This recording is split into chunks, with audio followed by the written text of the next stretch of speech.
சகோதரர் வெற்றி அவர்கள் ரொம்ப துரதிருஷ்டவசமான ஒரு நிகழ்வு. சட்லஜ் நதியில அவர் சென்ற கார் விபத்துக்குள்ளாகி இன்னைக்கு அவர் நம்ம கிட்ட சடலமா தான் வர்றாங்க.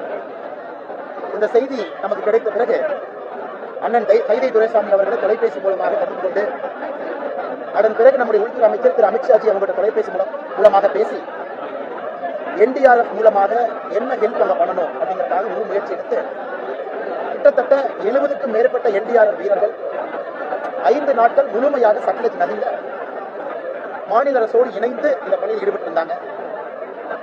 மத்திய அரசு முழுமையாக என்டிஆர்எஃப் உதவியை கொடுத்து டீப் அண்டர் வாட்டர் சர்ச் அந்த நதியினுடைய கீழே அடித்தளம் வரை முழுமையாக தேடி எங்கே கார் விபத்துக்குள்ளானதோ அங்கிருந்து கிட்டத்தட்ட 5 கிலோமீட்டர் வரைக்கும் தேடி கடைசியாக சகோதரருடைய சடலம் நம்ம கிடைச்சிருக்கு.